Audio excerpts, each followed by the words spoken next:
यह वीडियो आपको एक नई गर्भ निरोधक विधि यानी कि सिंगल रॉड सबडर्मल गर्भ निरोधक इम्प्लांट के बारे में जानकारी प्रदान करेगा। इस वीडियो के माध्यम से यह जानकारी दी जाएगी कि इम्प्लांट क्या होता है, कौन इम्प्लांट लगवा सकता है और कौन नहीं, ये कहाँ लगाया जाता है, इम्प्लांट लगवाने के लाभ और सह प्रभावों तथा इम्प्लांट लगवाने के बाद की सावधानियों के बारे में जानकारी दी जाएगी।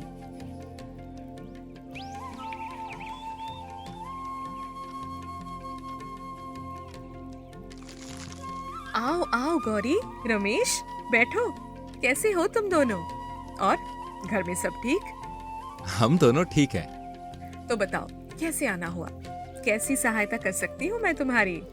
दीदी, जैसा कि आपको पता है, अभी 1.5 महीने पहले ही हमें एक प्यारी सी बच्ची हुई है और जैसा आपने बताया था, अभी अपने बच्चे को मैं केवल अपना दूध पिला रही हूँ। हम दोनों ने ये तय किया है कि कम से कम 2 से 3 साल तक हम अगला बच्चा प्लान नहीं करेंगे, ताकि हम हमारी राजकुमारी का पूरा ध्यान रख सकें और मैं भी अगली गर्भावस्था तक पूरी तरह से स्वस्थ हो सकूं।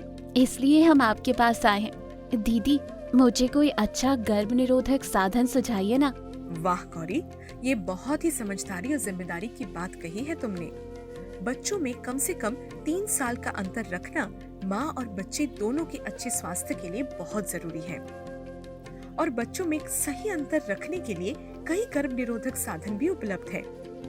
गर्भधारण से बचने के लिए कई गर्भ निरोधक साधन होते हैं, जैसे कि नियमित रूप से कॉन्डम का इस्तेमाल, गर्भ निरोधक गोली तथा हर 3 महीने में लगने वाला गर्भ निरोधक इंजेक्शन अंतरा। इसके अलावा लंबे समय तक सुरक्षा प्रदान करने वाले साधन जैसे IUCD यानी कॉपर टी और गर्भ निरोधक इम्प्लांट भी उपलब्ध है। हाँ दीदी, मुझे 2-3 साल तक गर्भधारण नहीं करना है। मुझे आप ऐसा साधन बताइए जो लंबे समय तक गर्भधारण से सुरक्षा दे।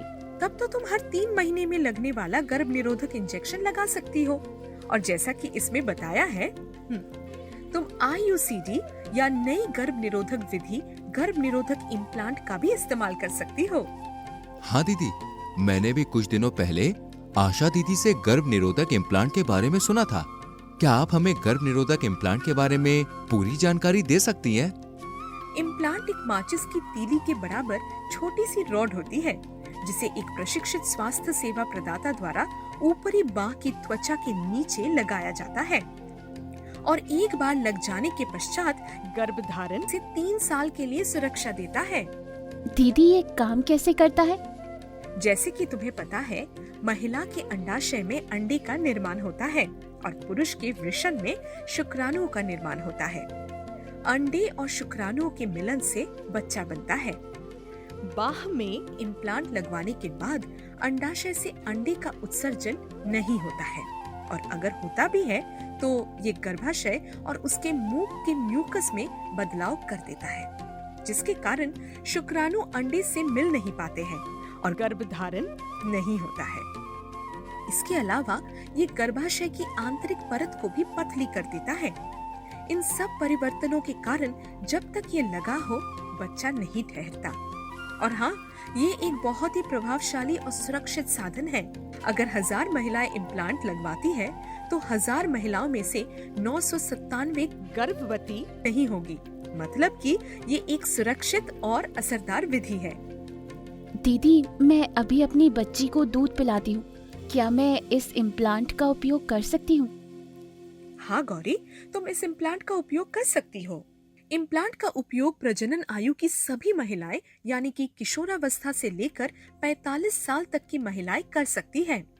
प्रसव के तुरंत बाद स्तनपान कराने वाली महिलाओं के लिए भी ये पूर्ण तरह सुरक्षित है तथा इसे दूध की मात्रा और गुणवत्ता पर कोई प्रभाव नहीं पड़ता है। महिला की चिकित्सकीय योग्यता के अनुसार प्रजनन आयु की सभी महिलाएं इसका उपयोग कर सकती हैं, मगर इसे लगाने से पहले कुछ चीजों का ख्याल रखना पड़ता है, जैसे कि यदि हाई ब्लड प्रेशर और शुगर हो तो अपने डॉक्टर से परामर्श लेना आवश्यक है।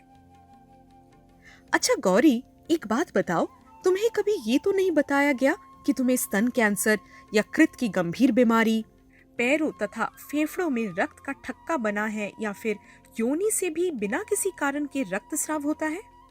नहीं दीदी, मुझे ऐसी कोई बीमारी नहीं है। फिर तो इम्प्लांट तुम्हारे लिए एक उपयुक्त गर्भ निरोधक साधन है। दीदी, मैंने सुना है गर्भ निरोधक साधनों के सहप्रभाव होते हैं।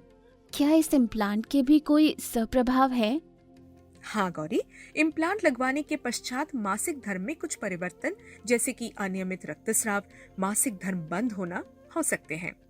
यह इस साधन के सह प्रभाव है तथा महिला के लिए किसी प्रकार से हानिकारक नहीं है। अगर इम्प्लांट लगवाने के पश्चात मासिक स्राव कम या बंद हो जाता है, इससे एनीमिया या खून की कमी से पीड़ित महिलाओं को राहत मिलती है। इम्प्लांट के और भी कई सारे फायदे हैं। इसके उपयोग से माहवारी के समय होने वाले दर्द में भी कमी होती है। साथ ही अस्थानिक गर्भावस्था और कुछ प्रजनन अंगों के कैंसर से भी बचाव होता है। इससे संभोग में भी किसी प्रकार की कोई बाधा नहीं होती है।